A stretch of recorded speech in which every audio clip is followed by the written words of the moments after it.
le partenariat entre OFI, MGA et Man Group a été conclu en janvier 2013.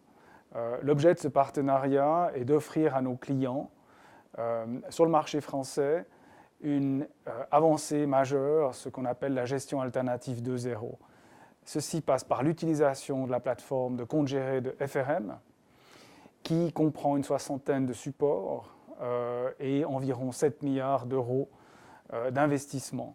Le partenariat que OFI, MGA et Man ont passé résulte en l'utilisation exclusive et propriétaire pour le marché français de cette plateforme.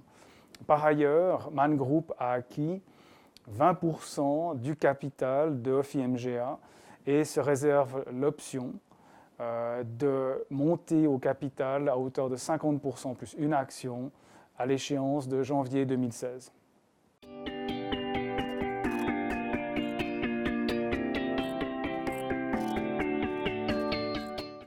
Donc les avantages des comptes gérés s'articulent sur 3 axes. Le premier axe, et peut-être le plus important, c'est celui de la gouvernance.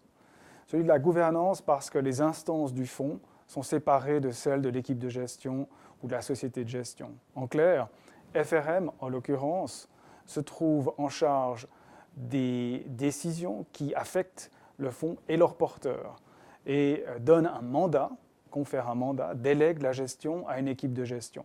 Donc il n'y a pas de risque que l'équipe de gestion, la société de gestion, influence par trop, notamment dans des cas de problèmes de liquidité, sur les porteurs du fonds. Le deuxième élément et avantage des comptes gérés, à notre avis, est celui de la transparence. Il s'agit pour FRM, l'animateur de cette plateforme, de fixer des limites au risque, des limites et des contrôles pour les opérations, et ainsi d'être en mesure de stopper toute opération qui serait en dehors de ces limites. Cette transparence et le suivi continu dont elle fait l'objet est clairement une mesure très protectrice pour les porteurs. Le troisième angle, qui n'est pas néanmoins le dernier, le moins important, c'est celui de la performance.